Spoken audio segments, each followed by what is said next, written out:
We give thanks to Thee, Lord God Almighty, who art and who wast, that Thou hast taken Thy great power and begun to reign. Liturgy is the throne of God upon earth, corresponding to the throne of God in heaven. We are engaged in a work which corresponds very closely to that of the angels. Opus Dei is the work of God, and therefore it is done under God, according to God, and in a way most pleasing unto God alone. Jesus is Lord, and He is proclaimed such in all our liturgy. Should there be human pretenders to that throne, woe unto man. He has sat Himself upon the throne of Jesus the Lamb, and He has earned a round of applause, and in the process deprived the people of God of those benedictions that were waiting to be showered upon Him, but we carefully deflected and drew the praise unto ourselves. The Holy See was observing very closely the developments of the liturgical movement. It was a spontaneous movement that immediately attracted the attention of the powers of the Vatican, but favourably. It was seen to be what it was, a movement of the Spirit, and the Church was listening to the Spirit. The liturgical movement originated and grew primarily through the efforts of monastic centres. Now, do you see how that in itself is significant? It was anchored in the Opus Dei. The ambit of a monastery is praise, and praise well executed, so it was safe. There were also other key individuals involved, but the tendency was to meet in these monastic centres. It arose from a desire to nourish the whole Church once again with the substantial food of liturgical piety. Now, pietas is the gift that in some way renders unto God His rights by giving us the notion of relationship and therefore of due praise. There is a filial piety between Father and Son, but there is this divine piety where God is honoured and given His rights by the true Son of God, the soul in restorative grace. So in all this, the movement was thoroughly and positively traditional. How could it be otherwise? We receive this precious gift, which has been given bit by bit to the Church as its language, by God and man combined in one act. While the Holy See did not produce the liturgical movement or closely direct its activities, neither did it stand aloof from it. We know how seminal the work of St. Pius X was. It's from him, by the way, that we have that expression participatio actuosa, active participation or actual participation. In 1915, the Cardinal Secretary of State communicated the cordial satisfaction and joyful expectations of Benedict XV with regard to the regional liturgical conference being held at the Abbey of Montserrat. Once again, restating the importance of liturgical piety. So, as we would say nowadays, Big Brother was watching. Such papal encouragement continued. Pius XI's 1928 Apostolic Constitution Divini Cultus marked the 25th anniversary of St. Pius X's seminal Tra le Sollecitudini, which was the important document regarding sacred music. It insisted upon St. Pius X's reform of liturgical music, which suggests that hitherto it had not been sufficiently implemented, and asserted the close connection between dogma and the sacred liturgy. Notice that one. And between Christian worship and the sanctification of the faithful. Notice that one too. In a passage explaining the relationship of popes to the liturgy, Pius XI goes on to say, "No wonder then that the Roman pontiffs have been so solicitous to safeguard and protect the liturgy." They have used, notice, the same care in making laws for the regulation of the liturgy, in preserving it from adulteration, as they have in giving accurate expression to the dogmas of the faith. Now that's a big one.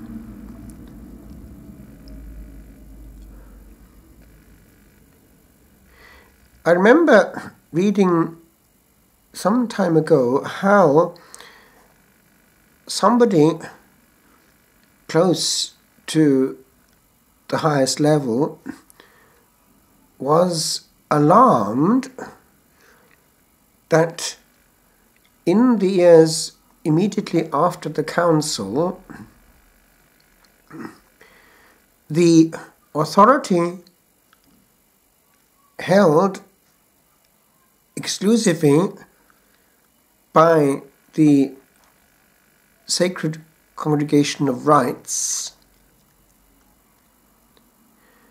was, as it were, being short-circuited and being held, detained by the concilium, which was the body which was responsible for implementing the decrees of the council in the matter of liturgy. And it was done quite often in a very spontaneous way, notably a show of hands or even an audible approbation, in such a way that it was somewhat chaotic compared with the very meticulous way in which the slightest thing was adjusted previously. And this was a cause of alarm, given the importance of what was being handled, the very life and prayer of the Church.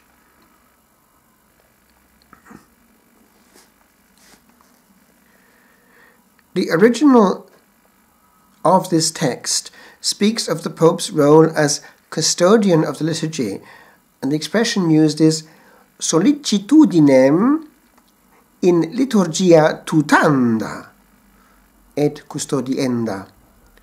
So, care in the keeping safe, the looking after, and the maintaining the custody of the liturgy. This, in the author's opinion, Now that's actually, this great writer here, Alcuin Reid,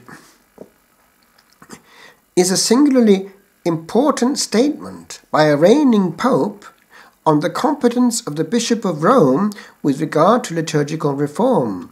It makes clear that the Pope is the custodian of the living, objective liturgical tradition. And, notice this one, by implication, is not its proprietor. Now, I've heard Alcuin Reid lecture in Italy, and he did make this clear point, that what came into being in the years immediately after the council, precisely in the period of the concilium, this body which was to implement the decrees, was that one moved from the forma mentis of received and organically developed liturgy to a positivist notion wherein authority could create. Now, do you see Alcuin Reid's point here? It's quite a nevralgic area, because by now we have grown used to that we can fabricate. Well, it's actually a fairly recent notion and one unknown to the whole Eastern Bloc.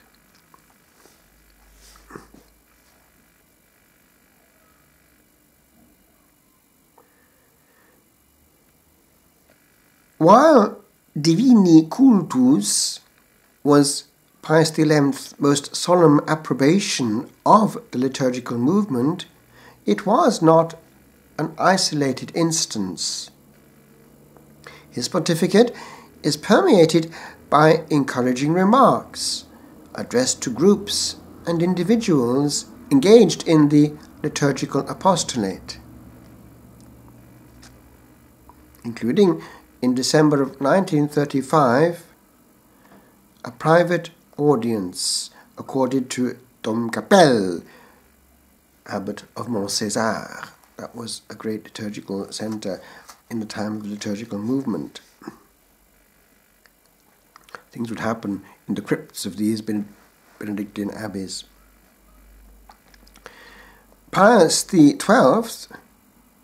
who, as Secretary of State to Pius XI, had conveyed the latter's encouragement on a number of occasions, himself continued to support the movement in addresses and in two seminal encyclicals. The first was published during the war, Mystici Corporis. It was in 1943. In it, by the way, he did also discreetly but really indicate the incorrectness of certain Nazi practices. But in this, it was essentially the laying of the ecclesiological foundation for the growth of liturgical piety. So he's anchoring it in the whole concept of the Church.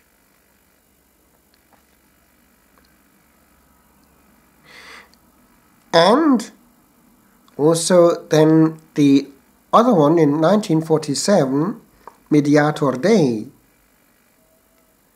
which was regarded as the specifically liturgical second chapter, as it were, of the earlier one, Mystici Corporis. Mediator Dei is actually quite important in the history of the liturgical movement. We can see how here there's cross-fertilization going on. The Pope, and he's a genius, Pius XII, is picking things up, filtering, and giving his own stamp. We also find the Holy See developing liturgy during this period. So it's doing its own thing. It's actually actively engaged in improving. In 1919, 2 new prefaces, one of St. Joseph and one of the Requiem, were added to the Missal. That was the first instance of this in many centuries. Another 2 were added later on, one in 1925, for Christ the King, and the other in 1928, for the Sacred Heart. Now, there's an interesting development in 1922. The Sacred Congregation of Rites admitted the possibility of what became known as the dialogue Mass. Now, in the old rite, one will still see quite often that it's an exchange between the celebrant and the altar boys for the prayers at the foot of the altar and so on. Well, this dialogue one, which would be essentially the low Mass, not the sung Mass, could be engaging the whole assembly in these parts. Therefore, it's quite a big difference, actually. It's not easy to do because people go at different speeds. But it was an important development and indicating the way already the thought was going. Indeed, Pius XI had himself celebrated a dialogue Mass in St. Peter's itself on the 27th of May of that year. That's interesting. Now, there is one interesting aside. It's what happened with the old Rite of Braga. That's linked with Portugal. One can see in the handling of this case the desire of Rome for purification of accretions and getting back to purity. Because when rites influence each other unduly, they become a bit of a mishmash, neither fish nor fowl. It's interesting to see actually how sometimes in churches which are under Rome, but of Eastern Rite, that sometimes the Roman Rite has influenced quite a lot the Eastern Rite, in some cases more than others. In 1919 and in 1924, Benedict XV and Pius XI authorized the restoration of the traditional liturgy of the Rite of Braga. That's the ancient Portuguese use of the Roman ritual family, originating between the 11th and 13th centuries. Since the 16th century, various untraditional elements, spurious legends of saints, the breviary hymns of Urban VIII, ritual practices from the Roman Missal, and so on, had crept into the Rite. The Roman Rite had itself increasingly displaced the traditional Rite of Braga until the traditional liturgy was restricted to a comparatively few churches in the diocese. The reform of the early 20th century expunged untraditional incursions and reasserted the obligation of the traditional rite, revising it to bring it in line with the structural reform of St. Pius X to the breviary. Now, do you see what's going on here? There's an awareness at the highest level that a rite has to be a rite, a family has to be a family within the transmission of liturgy, and this undue contamination is actually an enemy of purity of transmission.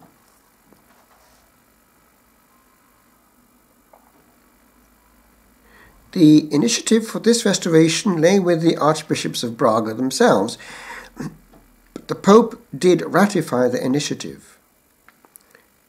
Benedict XV's 1919 Apostolic Constitution, Sedis Huius, approving of the new edition of the Prague Breviary, affirmed the legitimate ritual diversity within the Roman Rite,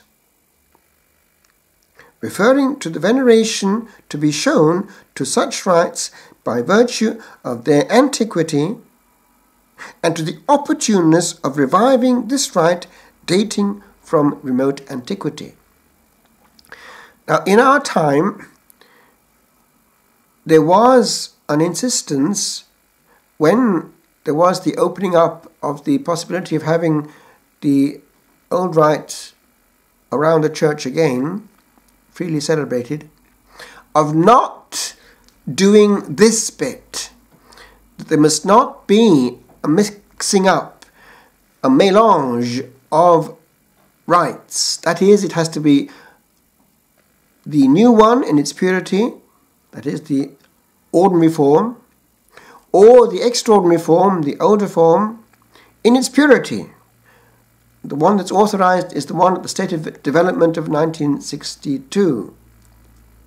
After that, things evolve within the old rite. That is the 1965 one, which is a halfway house. But it's not that is to be celebrated. And also earlier ones are not the ones to be celebrated. There's a good reason for that, because 1962 is a good version. Those earlier are heavy because they have 3 collects and so on, if not more. So this is the thought of the church. And there is an itch, one notices, not to obey that, but to do one's own thing, having a bit of this one, a bit of that one thrown in side by side. It's not to happen. It has to be pure. One has to respect the integrity of a rite.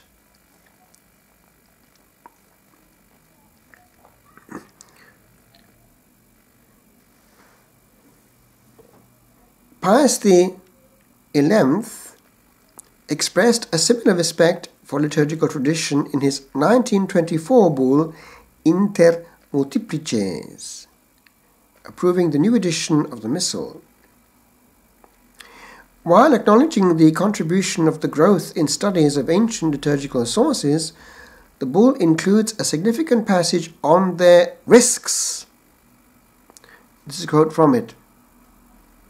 However, in these studies concerning ancient rites, the due preparation of knowledge must not be overlooked, which should have as its companion piety and docile and humble obedience. And if this, listen to this one, it's a bit familiar, isn't it? And if these be lacking, any investigation whatever about ancient liturgies of the Mass will turn out to be irreverent and fruitless. For when the supreme authority of the Apostolic See in liturgical matters, which deservedly rejects puffed-up learning, and with the Apostle speaks wisdom among the perfect, has been spurned, whether through ignorance or a proud and conceited spirit, the danger immediately threatens that the error known as modernism will be introduced also into liturgical matters.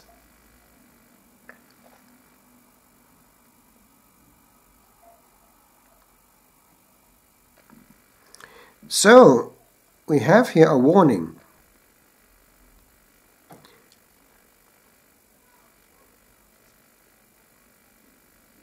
The Pope is trying to indicate that the liturgy is too important to be handled as though it were a merely scientific object. It's a living organism. And therefore antiquarianism is an error. And Pius XII launches out against it in no uncertain terms. It's the concept of trying to recreate something which we think was the original, bypassing organic growth. I finish there today, but it's something that concerns us. What has all this in common with the centuries, and what has been lost now? The common element is this, that until the period immediately after the Council, it was inconceivable that man could fabricate the liturgy of the Church. The work of the Concilium, that body which gave us the ordinary Mass now, was an attempt to implement what were good guidelines given by Sacro Sacrum Concilium.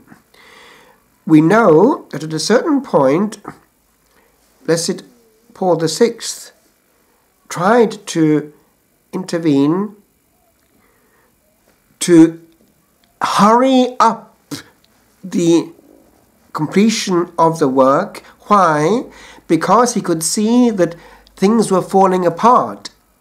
Because until a text was given, people were already itching to do their own thing and to apply themselves the outlines, and it was leading to liturgical chaos.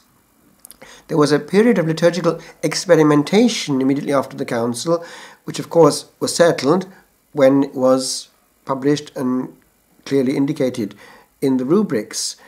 But this had already done damage, and it didn't fade away straight away.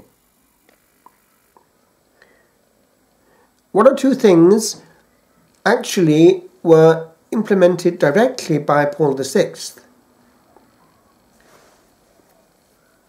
Whereas the Concilium had proposed, for instance, the optional nature of the private prayers of the priest before his Holy Communion, Paul VI made them one or the other, that is of the two, mandatory. And there are one or two other occasions also in which the express wish of Paul VI carried the day. One would be the correction of the desire to have within the new Eucharistic prayers also variants within the formula of consecration. He did not want that because he could foresee the confusion that would cause. And so he established himself, by his personal authority, that there would always be the same formulae of consecration. And so we see here that the intuition of Paul VI was important. Let's see what happened. The problem is that whereas the result of the work of the Concilium was actually fairly close to what was desired by the liturgical movement, as can be seen from the reaction of one of its experts when observing the new version coming out in print. It was said by this expert, we have in this the vast majority of the intuitions of the liturgical movement realized. But that same expert very quickly saw what was going to happen and what did happen, and people were alarmed. Actually, the young Ratzinger himself was alarmed, because unfortunately, to implement that, it was presumed that there would be one thing: maturity. Maturity based in spirituality and awareness of what true liturgy is and was and has to be. Unfortunately, what happened in many a place and in the hands of many a celebrant was that we had not maturity, but big children playing a game with the most sacred inheritance of our Holy Mother, the Church.